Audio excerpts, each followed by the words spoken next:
Hello, everyone. Welcome to the daily news analysis which has been brought to you by LawSeco. So today we'll be analyzing the important editorials and articles that we have in the Hindu and the Indian Express dated June 8th, 2020. So first, let's see that what all articles and editorials hold importance today. तो पहला article एक editorial है हिंदू में which is titled as In Persian Gulf Littoral, Cooperation Security is the Key. And as all of us know, it has been written by Dr. Hamid Ansari. He has been the former Vice President of India from the time period of 2007 to 2017.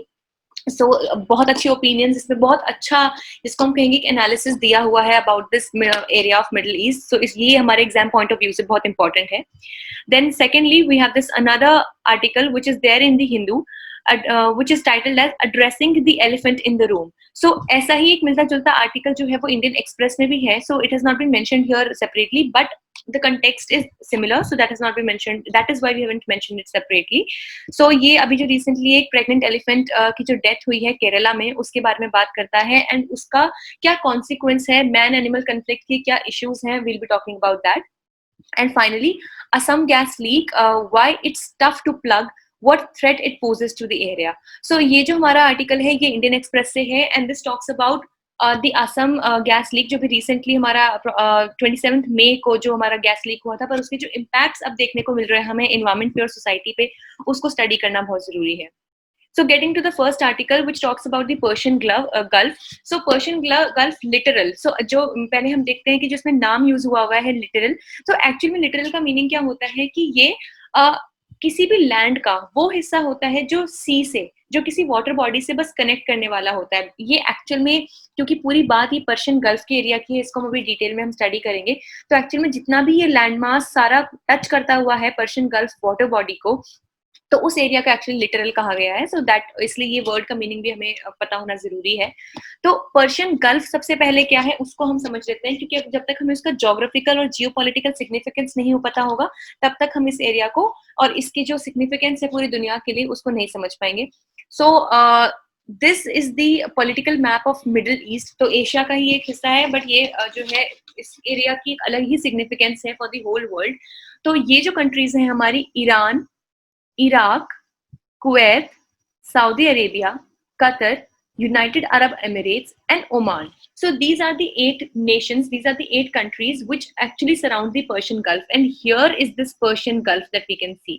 So जो Persian Gulf है वो देखने को तो क्या है कि एक छोटी सी वाटर बॉडी है, एक छोटा सा जिसको कह सकते हैं एक सी का एक हिस्सा है लेकिन इसकी बहुत ज्यादा सिग्निफिकेंस है and not to be confuse with gulf जो होता है ना there are a lot of different kinds of terminologies which are used when we are talking about the various water bodies and connections of land and water body. जैसे किसी किसी जगह को हम स्ट्रेट बोलते हैं, किसी जगह को हम गल्फ बोलते हैं.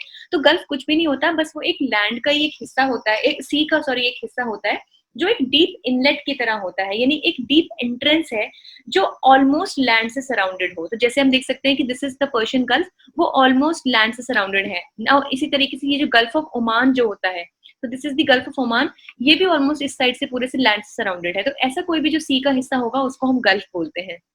सो ये पर्शियन गल्फ है. गल्फ ऑफ पर्शिया भी इसको हम लोग कई लोग बोलते हैं, कई जगह पे ऐसे भी रेफर इसको किया जाता है. सो ये जो हमारी 8 कंट्रीज हैं Iran, Iraq, Kuwait, Saudi Arabia, Qatar, United Arab Emirates and the Oman. So ये सारी जो है इसकी सराउंडिंग कंट्रीज हैं और इसकी सिग्निफिकेंस अब इन कंट्रीज के लिए और इन कंट्रीज की कलेक्टिवली सिग्निफिकेंस पूरे वर्ल्ड के लिए हमें देखनी होगी. सो यस अभी हम देख लेते हैं, अब क्योंकि हमने पर्शियन गल्फ को ऑलरेडी समझ लिया है तो हम यहाँ पे देख लेते हैं.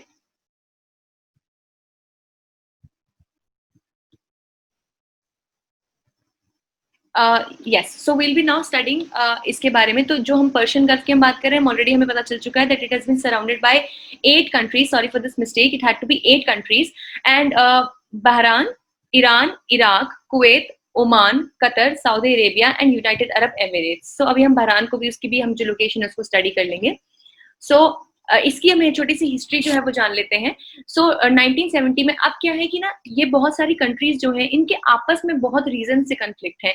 कुछ हम रिलीजियस कन्फ्लिक्ट भी कह सकते हैं, कुछ कन्फ्लिक्ट ऑफ इंटरेस्ट है, क्योंकि ये सारी ही की सारी कंट्रीज जो हैं वो क्रूड ऑयल की बहुत मेजर प्रोड्यूसर्स हैं। सो इनका क्योंकि भाई जो जिस चीज में ये लोग एक्सपोर्ट करते हैं, जिस चीज में ये लोग डील करते हैं वो सेम है, तो और जो पूरी दुनिया में अब ये चाहते हैं कि इनकी मोनोपोली हो जाए एटलीस्ट क्रूड ऑयल को लेके, तो इस वजह से इनमें आपस में काफी डिफरेंसेस अक्सर देखने को मिलते हैं। और कई जगहों पे शिया और सुन्नी का कन्फ्लिक्ट भी है, इसको भी अभी हम थोड़ा डेप्थ में स्टडी करेंगे। तो 1970 तक क्या था कि जो हमारी इंपीरियल सिविल सर्विसेज थी, जो एक्चुअली हमारी जो अभी इंडिया में हमारी इंडियन एडमिनिस्ट्रेटिव सर्विसेज हैं, आईएएस जो है सिविल सर्विसेज, वो एक्चुअली पहले इंपीरियल सिविल सर्वेंट्स के नाम से या इंपीरियल सिविल सर्विसेज के नाम से जानी जाती थी जब ब्रिटिशर्स इंडिया में थे उस टाइम पे। तो उसके टाइम 1970 तक क्या होता था कि ये उन्होंने इसको सारा कुछ इसका जो कहेंगे एक गार्डिंग थी वो इन्होंने किया था। बट देन 1975 में कि जो इराक था उसने एक कलेक्टिव जो है एफर्ट किया सिक्योरिटी वहां पे मेंटेन करने के लिए, बट इन दी एंड कह सकते हैं कि कोई भी इतना ज्यादा जिसको कहेंगे कि इतना ज्यादा फ्लरिश कोई भी जो है एफर्ट नहीं हो पाया। देन नेक्स्ट 1980 में ईरान इराक वॉर जो थी वो इट इनहैंस, उसकी वजह से क्या हुआ कि यूएसए का जो पार्टिसिपेशन था, ईरान और इराक की वॉर चलती थी उस टाइम तक काफी, और यूएसए का जो पार्टिसिपेशन था उसमें ज्यादा बढ़ गया क्योंकि उसको एक तरीके से इंटरमीडिएट कराने की वजह से। बट येस ऑब्वियसली यूएसए के अपने बहुत सारे रीजंस थे उस एरिया में, अगर वो मोनोपोली डेवलप कर लेता तो बहुत ज्यादा बड़ा ट्रेड का हिस्सा यूएसए के हाथ में आ जाता। अब ये अब कितना हुआ है कितना नहीं, it is a matter of question, we'll have to see it in the present context. And then finally 1987 United Nations की जो सिक्योरिटी काउंसिल रेजोल्यूशन था 568, एंड एज वी नो कि जो सिक्योरिटी काउंसिल है it is one of the primary principal organs of the United Nations, और उसके जो भी गोल्स एंड एजेंडाज होते हैं उसको पूरा करने के लिए वो कुछ ना कुछ रेजोल्यूशंस बनाता है, एंड हर रेजोल्यूशन को एक पर्टिकुलर नंबर अलॉटेड होता है। सो रेजोल्यूशन 568 के अंदर जो था इसमें सिक्योरिटी और स्टेबिलिटी किस रीजन में, इस गल्फ के जो पर्शियन गल्फ का जो पूरा रीजन था उसमें सिक्योरिटी और स्टेबिलिटी बनाने की कोशिश की गई। अब ये बोलता है कि a framework for stability and security in the region should have the following elements, कि अगर हम इस रीजन में चाहते हैं कि स्टेबिलिटी और सिक्योरिटी को चाहते हैं, okay let's do one thing that before we study कि स्टेबिलिटी और सिक्योरिटी के लिए क्या अच्छा है, पहले हमें ये समझ लेना चाहिए कि स्टेबिलिटी और सिक्योरिटी की जरूरत क्यों है। तो जो हम देखें तो सबसे ज्यादा इस टाइम पे अगर हम पर्शियन गल्फ की जो ये एरिया है पर्शियन गल्फ की हम बात करें तो ईरान का जो सबसे ज्यादा होल्ड इस टाइम पे पर्शियन गल्फ पे देखने को मिलता है, जो डेफिनेटली और जो कंट्रीज हैं जो ईरान की कॉम्पिटिटर्स होंगी इस टाइम पे उनको ये बात नहीं अच्छी लगेगी क्योंकि वो अपनी मोनोपोली डेवलप करना चाहते हैं। और पर्शियन गल्फ की इंपॉर्टेंस क्या है वो हम यहाँ से देखते हैं। सो this is the Persian gulf, ये ईरान है। सो इस मैप से हम इसको स्टडी करते हैं, ये ईरान है, ये इराक है, Saudi Arabia, UAE, Qatar and Oman and other countries. So ये पर्शियन गल्फ है, ये अरेबियन सी है, and as all of us know Arabian Sea के जस्ट एडजेंट हमारा इंडिया है, और पूरा जो इस साइड का ईस्टर्न वर्ल्ड जो है, चाहे चाइना आपको मूव करना हो या कहीं भी आपको मूव करना हो, अगर आपको कुछ भी यहाँ से मूव करना है तो चाहे आप ईस्ट की तरफ मूव करना हो या आपको वेस्ट की तरफ यूएसए की तरफ मूव करना हो, अटलांटिक ओशन की तरफ, या अरेबियन सी और साउथ चाइना सी की तरफ मूव करना हो, तो आपको पर्शियन गल्फ चाहिए ही चाहिए। जैसे कि कोई भी कंट्री है, ये हो गई ईरान, हो गई Iraq, Saudi Arabia, Qatar, Bahrain, Kuwait, UAE, कोई भी कंट्री अगर हो गई तो वो सारे के सारे अपना बॉर्डर जो है वो शेयर करते हैं, अपना जो वाटर की साइड का जो बॉर्डर है वो पर्शियन गल्फ में उनको कॉमन है उनका सबका। तो अगर उनको यहाँ से निकलना है तो पर्शियन गल्फ पे जिस भी कंट्री की होल्ड ज्यादा है डेफिनेटली उसके लिए ज्यादा इजी होगा अपने गुड्स को, अपने क्रूड ऑयल को बेसिकली एक्सपोर्ट करना, अपने नेचुरल गैस को एक्सपोर्ट करना। तो इसीलिए पर्शियन गल्फ जो है एक बहुत ही ज्यादा स्ट्रेटेजिक पोजीशन होल्ड करता है in terms of economy also, in terms of geography also. अब क्योंकि हम पर्शियन गल्फ की को स्टडी कर रहे हैं तो next is the Strait of Hormuz. So ये हमारे प्रीलिम्स पॉइंट ऑफ व्यू से भी अक्सर कभी ज्योग्राफी से भी एक क्वेश्चन आ सकता है कि स्ट्रेट ऑफ हॉर्मुज जो है वो किन दो वाटर बॉडीज को कनेक्ट करता है। So it is actually the Persian Gulf, and here because ये ओमान है so this is called the Gulf of Oman. Please do not see कि अरेबियन सी काफी डिस्टेंस पे है स्ट्रेट ऑफ हॉर्मुज से, बट इमीडिएट टू बॉडीज जो है वो पर्शियन गल्फ यहाँ पर टुवर्ड्स द वेस्ट, बीच में strait of Hormuz, and then यहाँ पे हमारा है गल्फ ऑफ ओमान। तो strait of Hormuz, strait simply क्या होता है, एक नैरो पैसेज किन्हीं भी दो लैंड मासेस के बीच में, जो देखने पे लगे कि शायद वहां पे इतना एरिया नहीं है मूवमेंट का, लेकिन एक इतना नैरो पैसेज जिसमें से शिप्स कंफर्टेबली मूव कर सकती हैं but still it is not very broad, तो उसको हम स्ट्रेट कहते हैं। कोई भी सी का इनलेट है, जैसे कि ये पूरी शायद एक सी रही होगी, लेकिन ये पूरा एक इनलेट उसका हो गया, तो ये हो गया गल्फ। सो स्ट्रेट और गल्फ में हमें डिफरेंस पता होना चाहिए। सो अब हम देख सकते हैं कि कितनी ज्यादा स्ट्रेटेजिकली इंपॉर्टेंट है ज्योग्राफी में इनकी लोकेशन, पर्शियन गल्फ की और स्ट्रेट ऑफ हॉर्मूज की भी। सो इस वजह से क्या है कि ये लोग अपनी जो भी कंट्रीज हैं, ईरान और ये सारे जो हमारी पर्शियन कंट्रीज हैं, मिडिल ईस्ट की जो कंट्रीज हैं, वो चाहते हैं कि उनका इन्फ्लुएंस ज्यादा से ज्यादा डेवलप हो पर्शियन गल्फ के ऊपर and ultimately strait of Hormuz के ऊपर, ताकि उनको एक इजी फ्लो और इजी रूट मिले अपने चीजों को एक्सपोर्ट करने के लिए। Because obviously otherwise these all countries are landlocked, ये बाकी साइड से लैंडलॉक्ड है, सिर्फ इसी एरिया से इनको जो है कोई भी पॉसिबिलिटी है अपना एक्सपोर्ट करने के लिए। ऑब्वियसली वी नो कि जो हमारा वाटरवेज के थ्रू एक्सपोर्ट होता है वो काफी ज्यादा सस्ता होता है, एंड ऑब्वियसली जो हमारे क्रूड ऑयल या ये सब है, इनके लिए सबसे ज्यादा पोटेंशियल जो हमारा मीन्स ऑफ ट्रांसपोर्ट है वो वाटर बॉडीज ही है। तो इसीलिए ये जो है पर्शियन गल्फ और स्ट्रेट ऑफ हॉर्मूज इतना इंपॉर्टेंट है, और पर्शियन गल्फ के लिए इसीलिए यहाँ पे इन्फ्लुएंस डेवलप करने के लिए इतनी ज्यादा फाइट है। And just a crisp discussion कि अभी क्या है कि इस गल्फ की, क्योंकि अभी हमने इंपॉर्टेंस देखी, तो रिसेंटली क्या है कि इंडिया जो है वो ईरान की गवर्नमेंट के साथ मिलकर वहां पे एक पोर्ट डेवलप कर रहा है which is called as the Chabahar port, which is very important. And actual में क्या है कि ग्वादर पोर्ट जो है, यहाँ पे पाकिस्तान अपना Gwadar port, Gwadar it's the name of the port, actually this is the name of this area, तो उसने अपना पोर्ट यहाँ पे डेवलप कर रहा है। Chabahar port is almost complete now, and यहाँ पे फंक्शनिंग अब स्टार्ट हो जाएगी, एंड काफी हद तक स्टार्ट हो भी चुकी है। सो इसमें इसका बेनिफिट ये है कि एज वी ऑल नो कि इंडिया और पाकिस्तान के जो टर्म्स हैं वो ऑब्वियसली बहुत ज्यादा अच्छे नहीं है इन द करेंट सिनेरियो, और इंडिया को ईरान से, क्योंकि ईरान से हमारी बहुत ज्यादा जो क्रूड ऑयल की हमारी जो इंपोर्ट, इंडिया वैसे भी अपना 80% के आसपास क्रूड ऑयल जो है उसकी रिक्वायरमेंट को पूरा करने के लिए 80% तक वो इंपोर्ट ही करता है, और काफी बड़ा हिस्सा उस 80% में से ईरान और इन मिडिल ईस्ट कंट्रीज में से आता है।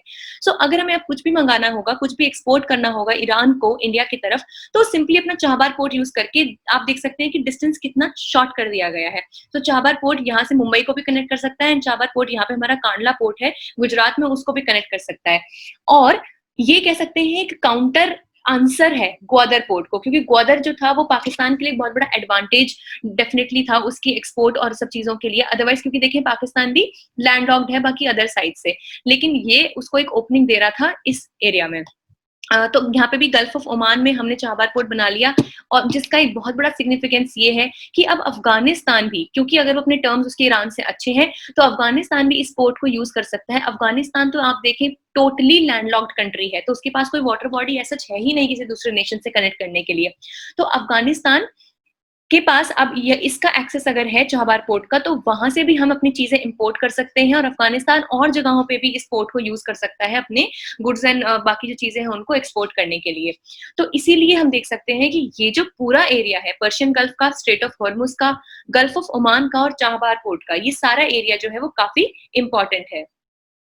As now we have seen, ये तो हम देख ही चुके हैं कि चाबहार जो है वो अफगानिस्तान को डायरेक्ट कनेक्ट करता है और यहाँ से इंडिया को भी कनेक्ट करता है। सो वंस अगेन, अब हम क्योंकि सिग्निफिकेंस समझ चुके हैं कि पर्शियन गल्फ की क्या सिग्निफिकेंस है और क्यों जो हमारी सारी मिडिल ईस्ट कंट्रीज हैं वो इस पर अपना इन्फ्लुएंस बनाना चाहती हैं, तो अब अगर हम चाहते हैं कि यहाँ पे सिक्योरिटी एंड स्टेबिलिटी हो, क्योंकि हम देख सकते हैं कि ईरान और सऊदी अरेबिया, ये जो दो मेजर कंट्रीज हैं इसमें, जो सबसे बड़ी कंट्रीज भी हैं हमारे इसमें मिडिल ईस्ट की कंट्रीज में से, तो ईरान जो है it is a Shia country, and जो सऊदी अरेबिया है वो सुन्नी डोमिनेंट कंट्री है। शिया और सुन्नी बेसिकली कुछ भी नहीं है, बस सिंपली जो हमारा मुस्लिम सेक्ट है, जो हमारा इस्लाम है, actually Islam does not particularly talk about them, but yes जो बिलीव्स हैं मुस्लिम में, आपस में उनके दो सेट्स ऑफ बिलीफ हैं, जिनमें एक शिया है और एक सुन्नी है, and they are considered to be quite a rival of each other, and specifically इस एरिया में।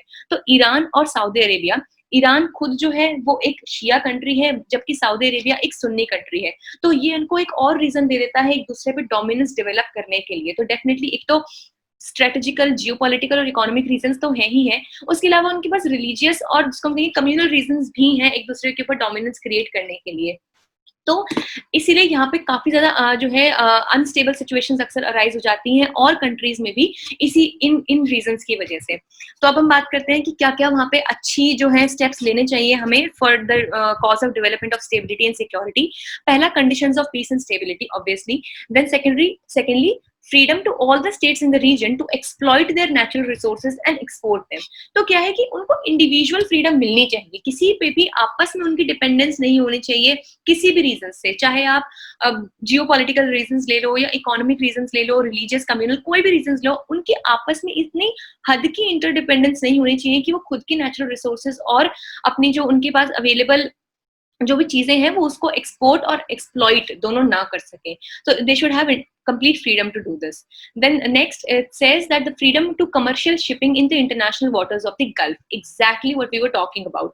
क्योंकि अगर ये जो एरिया है पर्शियन गल्फ का, उसमें किसी भी एक कंट्री का या किसी भी 2 या 3 कंट्रीज का डोमिनेंस क्रिएट हो जाता है, तो डेफिनेटली जो बाकी कंट्रीज होंगी उन्हें बहुत सफर करना पड़ेगा और उनको दूसरी कंट्रीज का, जिसको हम कहते हैं लिटरली उन्हें मुंह देखना पड़ेगा, that if they would permit only then they will be able to export their goods. So that should not be the case. Persian gulf जो है वो सबके बीच कॉमन है, तो उसका जो एक्सप्लॉइटेशन यानी उसका जो यूज है वो भी सबके बीच कॉमन होना चाहिए, किसी भी एक का उस पर डोमिनेंस नहीं होना चाहिए. Freedom to access to the outlet from Gulf waters and through the Strait of Hormuz. So as we have said कि Gulf waters में हमारे कौन-कौन से हैं, तो यहाँ वाला पर्शियन गल्फ और ये वाला Gulf of Oman, as this has been also written down over here, and of course the Strait of Hormuz जो हम already देख चुके हैं.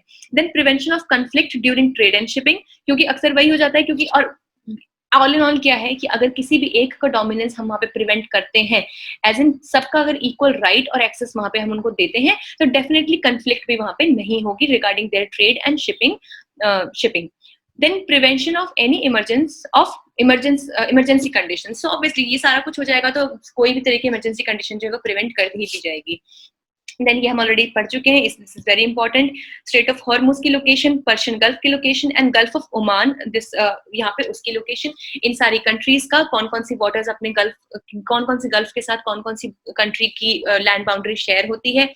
देन ग्वादर पोर्ट, चाहबार पोर्ट की इंपॉर्टेंस अफगानिस्तान के लिए, ईरान के लिए और इंडिया के लिए, and even for other countries जो इसको ईरान से अपना एक्सपोर्ट इंपोर्ट रखना चाहते हैं. And then we have already seen this. Yes, so इसमें ही this is actually the most important articles for the day, so that is why it needs to be discussed in quite a detail.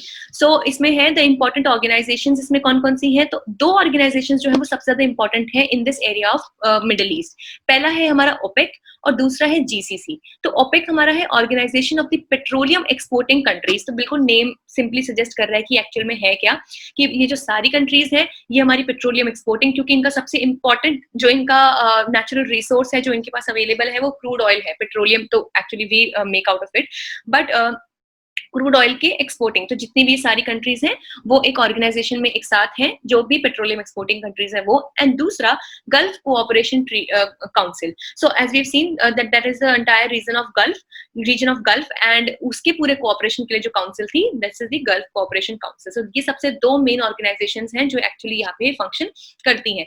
But now what needs to be seen here is कि GCC, the Gulf Cooperation Council, and OPEC, the Organization of the Petroleum Exporting Countries, ये आज की date में कितना relevance hold करती हैं इस area में, कि क्या उनकी प्रेजेंस जो है वो कुछ इम्पैक्ट डाल भी रही है वहां की पीस और स्टेबिलिटी और सिक्योरिटी को मेंटेन करने के लिए, या अब वो एक तरीके से ऑब्सोलीट हो गई हैं अपने कैरेक्टर में और उनमें भी आपको चेंजेस लाने की जरूरत है. सो देखते हैं. तो ये कह रहा है कि that the GCC has not been effective due to the following reasons. पहला, जो अभी एक्चुअली ये ऑलमोस्ट वही रीजंस है जो हम डिस्कस कर चुके हैं, geopolitical factors and conflicts in West Asian regions like Yemen, Syria and Libya. Now this actually altogether is a entirely different and entirely huge topic in itself. Yemen, Syria और Libya, इनमें बहुत सारे आपस में जो है काफी कन्फ्लिक्ट चल रहे हैं, और इन्हीं को क्या होता है कि कोई कभी सऊदी अरेबिया किसी को सपोर्ट कर देता है, कभी ईरान किसी को सपोर्ट कर देता है, जिसकी वजह से क्या होता है कि वहाँ पे कन्फ्लिक्ट्स कभी एंड हो ही नहीं पा रहे हैं. तो उनमें कई सारे मिलिटेंट ग्रुप्स हैं, जिससे कि हम बहुत पढ़ भी चुके हैं ISIS के बारे में. ऐसे ही वहाँ पे एक और जो है मिलिटेंट ग्रुप है जो वहां पे काफी एक्टिव है उस टाइम पे, उसने काफी डिफिकल्टीज क्रिएट कर रखी है येमन और सीरिया में. सो ये सारी चीजों के बारे में हमें जो है डिटेल में ये एक अलग एक डिस्कशन करना पड़ेगा, because this is a very detailed topic. Then president Trump's stringent policies in Iran. ये अभी हम सबको पता है कि अभी रिसेंटली USA ने क्या किया था कि जनवरी में, I guess it was on the 1st और 2nd of January, तो वहाँ के जो बहुत बड़े मिलिट्री लीडर थे, जो वहाँ के बहुत बड़े आर्मी के एक लीडर थे, जो सुलेमानी, जनरल सुलेमानी, उनको ट्रंप ने अपनी एक ड्रोन के थ्रू, अपने एक मिसाइल शॉट के थ्रू उनको मरवा दिया था एक्चुअल में। सो ये है कि क्योंकि ईरान जो है उसके ऊपर काफ़ी नाराज़गी है यूएसए की because of the nuclear treaty, उस वजह से भी, which also is another topic in quite detail. तो उसकी वजह से क्या है कि ट्रंप का बेसिकली क्या है कि वो चाहते हैं कि लोगों की और कंट्रीज की, जैसे कि इंडिया भी है, उनकी डिपेंडेंस जो है वो ईरान पे कम हो जाए, क्योंकि जो हमारा यूएसए वो खुद भी वन ऑफ द एक्सपोर्टर्स है of natural gas and shale gas as well. तो ऐसे में क्या है कि अगर जो बहुत मेजर एक्सपोर्ट्स ईरान से होंगे तो डेफिनेटली ईरान की इकोनॉमी जो है वो फ्लरिश करेगी, बूम हो जाएगी, अच्छी हो जाएगी, विच the USA administration, the USA United States of America would not like definitely, क्योंकि अगर वो इकोनॉमिकली स्ट्रांग हो जाएगी दूसरी कंट्री तो वो अपना जो ट्रंप जो है या यूएसए अपना उसके ऊपर एक डोमिनेंस क्रिएट नहीं कर पाएंगे। तो डेफिनेटली उनकी काफी पॉलिसीज जो है वो बहुत ही ज्यादा, जिसको हम कहेंगे बहुत ही हार्श हो जाती हैं अक्सर ईरान के ऊपर। Then division among the member countries, obviously क्योंकि हम पढ़ चुके हैं और अभी हम ऑलरेडी जान चुके हैं कि आपस में उनका काफी ज्यादा कंफ्लिक्ट हमेशा रहता है। Then impact on the economy due to the pandemic कोविड-19। तो ये this is a true fact that इस टाइम पे अगर हम कुछ भी इस दुनिया में स्टडी कर रहे हैं, कुछ भी देख रहे हैं, तो उसके ऊपर कोविड-19 का इम्पैक्ट है ही है। It is impossible to see any particular area of this world, any particular क्या कहेंगे कंसेप्ट ऑफ दिस वर्ल्ड और वर्ल्ड इकोनॉमी जो अनहैम्पर्ड रह गई हो कोविड-19 से। तो क्योंकि क्या हुआ है कि लॉकडाउन हो गया, पूरे देश दुनिया में लॉकडाउन चल रहा था, उस वजह से लोग ज्यादा अपने व्हीकल्स को यूज नहीं कर रहे थे, जिसकी वजह से डेफिनेटली जो हमारी डिमांड थी for the petroleum and crude oil के बाकी प्रोडक्ट्स के लिए वो बहुत नीचे आ गई, जिसकी वजह से हमें देखने को मिला कि भी पेट्रोलियम की प्राइसेस जो थे वो भी काफी कम हो गए थे, क्योंकि डिमांड ही उसके लिए नहीं थी। तो ऑब्वियसली जब अबेंडेंस में आपके पास अभी कोई चीज पड़ी हुई है, एक्स्ट्रा है आपके पास और लोग ही नहीं है उसको यूज करने के लिए, तो डेफिनेटली उसका प्राइस नीचे चला जाएगा। तो उसकी वजह से क्या हुआ है कि इस पैंडेमिक की वजह से जो पूरी इकोनॉमी थी मिडिल ईस्ट की वो काफी ज्यादा जो है वो हैम्पर हुई है, क्योंकि लोगों का डिमांड जो था वो क्रूड ऑयल के और पेट्रोलियम प्रोडक्ट्स के, पेट्रोलियम के लिए वो काफी गिर गया है और इकोनॉमी वहां की काफी नीचे आ गई है। सो नाउ विल सी कि ओपेक जो है वो कैसे अपना रेलेवेंस यहाँ पे लूज कर रहा है। यस, तो एग्जैक्टली बिकॉज हमने बोला कि डिक्रीजिंग ऑयल प्राइसेस हैं और डिफरेंसेस इन ऑयल पॉलिसीज, क्योंकि हर कंट्री अपना अलग अलग ऑयल पॉलिसी फॉलो कर रही है और डिक्रीजिंग ऑयल प्राइसेस हैं ड्यू टू पैंडेमिक, उसकी वजह से जो इसका रेलेवेंस है ओपेक का वो भी कम हो रहा है। So now finally we'll be seeing कि इंडिया को क्यों इतना इंपॉर्टेंट है कि पर्शियन गल्फ में पीस एंड सिक्योरिटी बनी रहे, कि हमें इतना क्यों फर्क पड़ता है, या हमारे लिए, हमारी इकोनॉमी के लिए, हमारे पॉपुलेशन के लिए, हमारे डायस्पोरा के लिए कितना इंपॉर्टेंट है, क्यों इंपॉर्टेंट है ये वाला एरिया और यहाँ की पीस एंड सिक्योरिटी।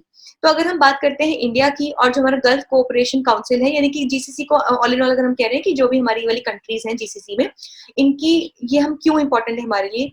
पहला पॉइंट ये है कि जो हमारा बायलेटरल ट्रेड है, यानी कि जो हमारा आपस में ट्रेड है इन कंट्रीज के साथ में, जीसीसी के साथ में, वो अराउंड $121 बिलियन का है, which actually is a very very huge amount. अगर आप किसी कुछ गिनी चुनी कंट्रीज से अगर हम कंपेयर करें तो $121 billion is a very huge amount. And remittances of $49 billion from workforce of over 9 million.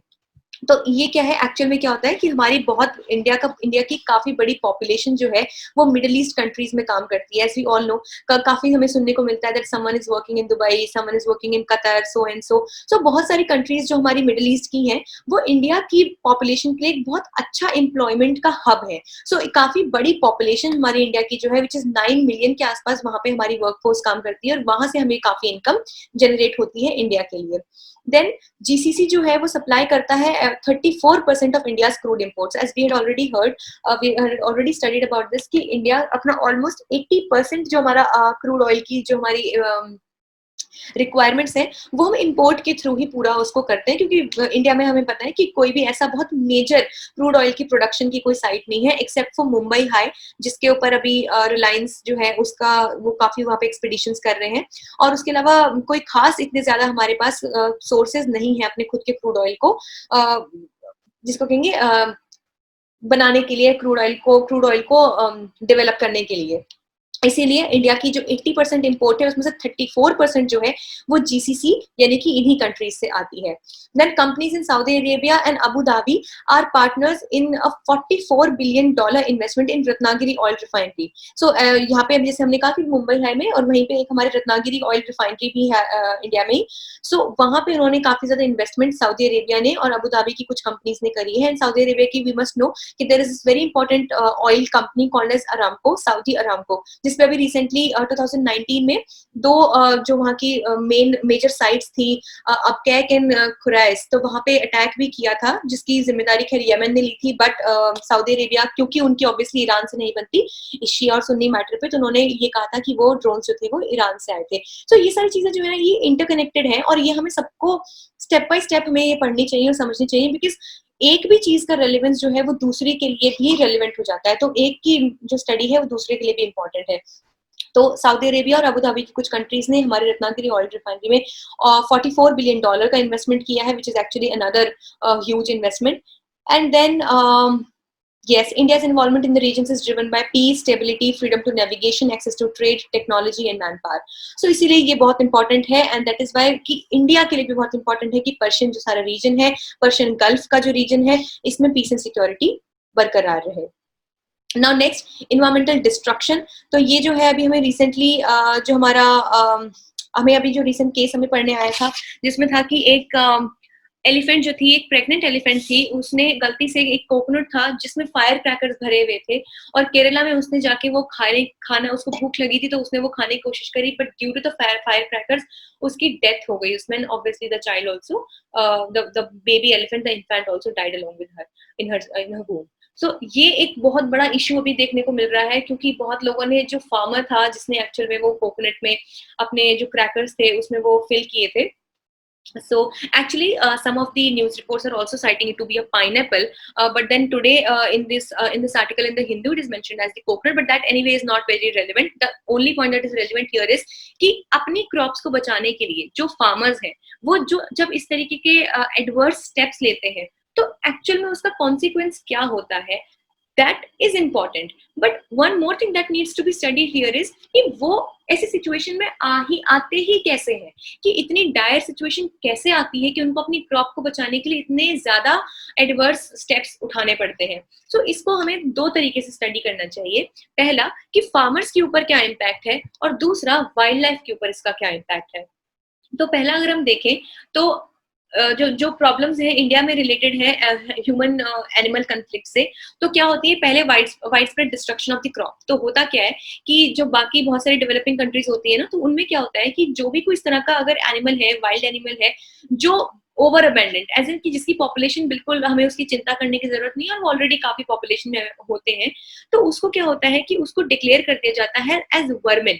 ठीक है, तो वो क्या होते हैं, वर्मिन क्या होता है कि उन एनिमल्स की कैटेगरी होती है जो हार्मफुल होते हैं ह्यूमंस के लिए, या क्रॉप्स के लिए, या ह्यूमन हैबिटेट्स के लिए. तो उनको क्या होता है, अगर हम उनको वाइल्ड लाइफ प्रोटेक्शन एक्ट के अंदर वर्मिन के कैटेगरी में डिक्लेयर कर देते हैं, तो उनको बहुत मेथड से गवर्नमेंट के पास ये पावर होती है कि वो उनकी पॉपुलेशन को पुट डाउन कर सके, ताकि एक प्रॉपर बैलेंस बना रहे between ecology and the farming sector.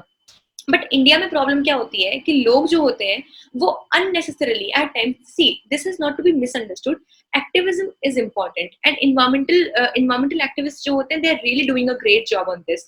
But कभी कभी क्या होता है, we fail to analyze and we fail to accept the fact कि बैलेंस होना भी जरूरी है. तो कभी कभी जब किसी भी एक वाइल्ड एनिमल की पॉपुलेशन हद से ज्यादा बढ़ जाती है, हद से ज्यादा टू द लिमिट कि वो एक्चुअल में ह्यूमंस को और ह्यूमन पॉपुलेशन को, और जो हमारी फार्म है, फार्म प्रोड्यूस है, एग्रीकल्चर प्रोड्यूस है, उसको बहुत ज्यादा डिस्ट्रॉय करने लगते हैं. So it is important to put them down and bring them back into a balance. तो क्या होता है कि हमारी जो गवर्नमेंट है, पहली बात तो आधे से ज्यादा टाइम तो उनको रिपोर्ट ही नहीं होता. तो this is also another thing, delay in reporting. तो उनको पता ही नहीं चल पाता, अक्सर रिपोर्ट ही नहीं करते हैं जो हम लोग बीइंग कॉमन सिटीजन या बीइंग एग्रीकल्चरिस्ट, हम उन्हें बताते ही नहीं है कि भाई सो and so problem is arising. तो डेफिनेटली उनको भी ये बात बहुत लेट पता चलती है. अगर अब उन्हें पता चल भी जाती है तो क्या होता है कि वाइल्ड लाइफ प्रोटेक्शन एक्ट के अंडर या तो वो खुद से ही एक्ट नहीं करते उस पॉपुलेशन को बैलेंस करने के लिए, या अगर वो एक्ट करते भी हैं तो बहुत सारे जो हमारे इन्वायरमेंटल एक्टिविस्ट होते हैं, they just come down to the streets and they just say कि भाई we are being inhuman and so, but that actually should not be the case. And finally होता क्या है कि फॉरेस्ट का डिस्ट्रक्शन जो है वो इस लेवल पे हो जाता है कि जो फार्मर्स होते हैं उनको अपनी प्रोड्यूस को, बिकॉज डेफिनेटली वो अपनी इनकम के लिए, अपने लाइवलीहुड के लिए भी पूरा के पूरा डिपेंड करते हैं उस प्रोड्यूस के लिए। अब उसको ही कोई वाइल्ड एनिमल अगर सारे प्रोड्यूस को ही तहस नहस कर देगा तो what will they eat in the entire year? So that also needs to be question, you know.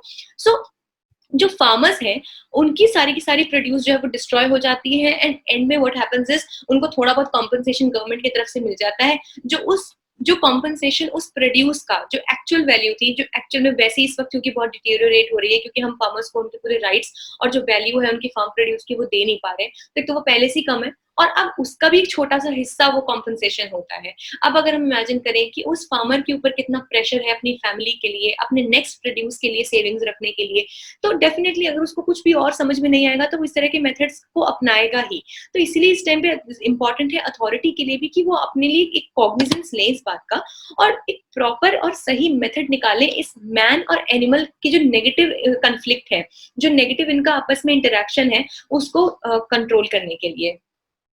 So जो है सोल्यूशंस इसमें दिए हुए हैं कि यस, जो भी हमने ऑलरेडी बात करी है कि भाई जो ओवर अबेंडेंट स्पीशीज है, ओवर अबेंडेंट जिनकी पॉपुलेशन ज्यादा हद से ज्यादा हो गई है, तो उनके इम्पैक्ट को मिनिमाइज करना चाहिए। जो हमने बताया कि उनको वाइल्ड लाइफ प्रोटेक्शन एक्ट के अंदर एक लीगल प्रोविजन होता है to declare them as vermin. So vermin actually it has not been mentioned in the slide, but it is VERMIN। So vermin एक जो है कैटेगरी होती है ऑफ द हार्मफुल एनिमल्स, उनको हम पुट डाउन कर सकते हैं legally.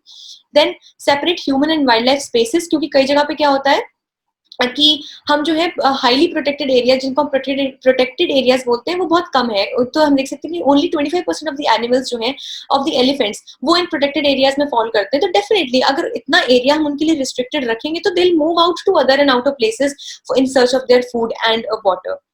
Then a National Board for Wildlife and Forest Advisory Committee should be empowered from the current status of a rubber stamp। तो अभी क्या है कि उसको एक बहुत ही, जिसको कहेंगे this is really very saddening, कि उसको बस एक रबर स्टैम्प का स्टेटस मिला हुआ है कि वो कुछ नहीं है, बस एक स्टैम्प की तरह किसी भी चीज पर लगा देते हैं और खुद से वो कोई भी एक्टिविज्म शो नहीं करते। So that should not be the case. Through ही नहीं, बहुत ज्यादा अभी रिसेंटली देखा गया था कि इलेक्ट्रोक्यूशन के थ्रू भी। तो व्हाट एक्चुअली इलेक्ट्रोक्यूशन इज कि जो फेंसिंग होती है जो फार्मिंग एरियाज के आसपास, उनमें बिजली, उनमें करंट छोड़ दिया जाता है, जिसकी वजह से बहुत सारे एनिमल्स जो है वो मरते हैं। So according to a recent report, अभी लास्ट 2018 और 19 में एक सर्वे हुआ था, उसमें अप्रोक्सीमेटली 8000 इंसिडेंट्स जो थे वो रिपोर्ट हुए थे, जिसमें कई सारे जो एनिमल्स थे, 8000 एनिमल्स जो थे वो इलेक्ट्रोक्यूशन के थ्रू मारे गए। बट टू बी सीन, उसी टाइम पीरियड में almost 514 men were also killed by wild animals। तो ऐसा नहीं है कि नुकसान सिर्फ एनिमल्स को ही हो रहा है, उनके वजह से, उनकी इस इंटरेक्शन की वजह से, नेगेटिव इंटरेक्शन की वजह से जो हमारे ह्यूमंस हैं उनको भी बहुत नुकसान झेलना पड़ रहा है of life and also of their property, जिसको हम कह सकते हैं उनका फार्म प्रोड्यूस है। तो इसलिए यहाँ पे हमें हर तरीके का एक्टिविज्म देखना होगा, on the part of individuals also, on the part of the authorities also, and on the part of the farmers as well. So finally we'll be getting to the last article for the day that talks about the Assam gas leak। और ये actual में क्या है कि gas leak पर से is not that important, but इसके reasons और इसके मेनली जो इम्पैक्ट हमारे एनवायरमेंट पे हमें देखने को मिले हैं वो बहुत इंपॉर्टेंट है।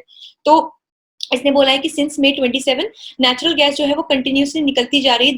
There is a well gas producing well, actually because we know कि जो हमारे नेचुरल गैस का प्रोडक्शन होता है वो क्या होता है कि कोई भी ऐसे वेल जहाँ पे क्रूड ऑयल अवेलेबल होता है उसके जस्ट ऊपर नेचुरल गैस हमें मिलती है। तो उसके लिए हमारे पास कुछ वेल्स होते हैं जिनको हम गैस प्रोड्यूसिंग वेल्स बोलते हैं। तो there is this area called as Baghjan. तो वहां पे असम में ये एरिया है और वहां पे अभी पिछले कई दिनों से May 27 से वो गैस जो है वो कंटिन्यूसली लीक हो रही है, जिसके बहुत ज्यादा एडवर्स और जिसको कहेंगे हार्मफुल इफेक्ट्स हमें देखने को मिले हैं on even the human population and also on the environment. So ये उसका बेसिक डिस्क्रिप्शन है वेल का, विच एक्चुअली पर से इज नॉट दैट इंपॉर्टेंट। बस ये है कि ये हमें पता होना चाहिए कि जो natural gas is a mixture of propane, methane, propylene and other gases also. But जो उसके मेजर इंग्रेडिएंट्स, मेजर कंपोनेंट्स हैं वो इसके प्रोपेन है, मीथेन है और प्रोपाइलिन है। This can be a prelims question, कभी इन्वायरमेंट या मतलब बेसिक जनरल साइंस में आ सकता है। तो ब्लो आउट क्या होता है? ब्लो आउट एक्चुअल में क्या होता है, जो एक्चुअल जो इस वाले केस की एक पूरी प्रॉब्लम है, वो एक सडन अनकंट्रोल्ड रिलीज होता है गैस का। तो इस केस में एक्चुअल में हुआ क्या था कि टाइम टू टाइम क्लीनिंग और मेंटेनेंस होती है सभी जो हमारे गैस वेल्स होते हैं उनकी। तो जब ये जो वाला वेल है जिसमें से अभी हमारा लीकेज इस टाइम पे हो रहा है, तो उसमें क्या हुआ कि जो अथॉरिटीज थी उन्होंने इसमें जो ये एक्चुअली क्या था, ये ऑयल इंडिया लिमिटेड, ऑयल जो OIL जिसको हम कहते हैं, ऑयल इंडिया लिमिटेड का ये हमारा वेल था। तो उसने रिसेंटली क्या किया कि उसकी सफाई के लिए, उसके मेंटेनेंस के लिए उन्होंने इसको इसमें ये लोग पहुंचे। तो उसके बाद क्या हुआ कि उन्होंने इसमें इसमें एक डिवाइस होती है, हर वेल में वो इंस्टॉल्ड होती है, which is called as the blow out preventer. तो ब्लो आउट प्रिवेंटर जो था उसको हटाना पड़ता है, this has been mentioned here. तो उसने ब्लो आउट प्रिवेंटर जो था उसको हटाया। वैसे it was installed there, but क्योंकि उसकी क्लीनिंग और मेंटेनेंस होती थी उसको हटाना पड़ा।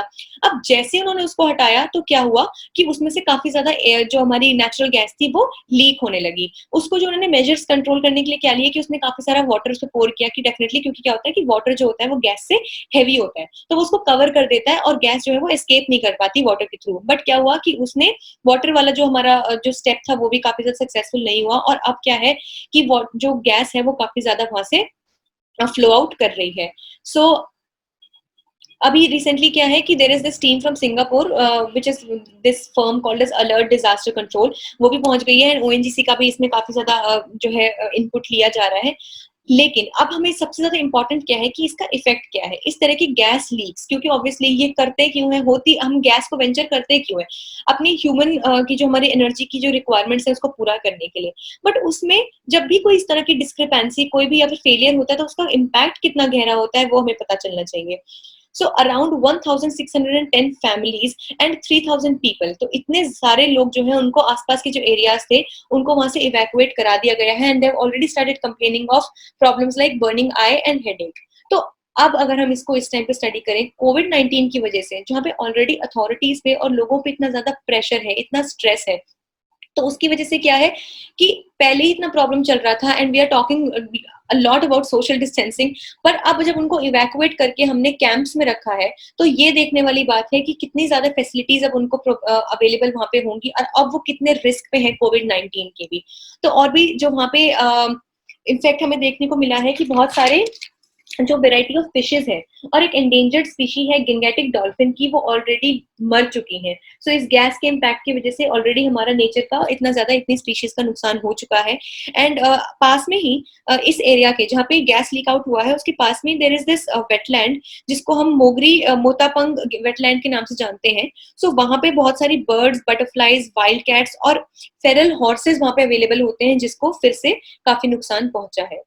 सो this was all for today, एंड इसीलिए हमें ये सारी चीजें हमारे लिए इंपॉर्टेंट है for prelims as well as mains point of view. And this is the question for the day: identify the countries that share their borders with the Persian Gulf. So your options are A. Qatar, B. Oman, C. United Arab Emirates, and D. Lebanon. So these are your options. Analyze and study them carefully and take your time and answer this. So with this, we'll be winding up for today. Thank you so much.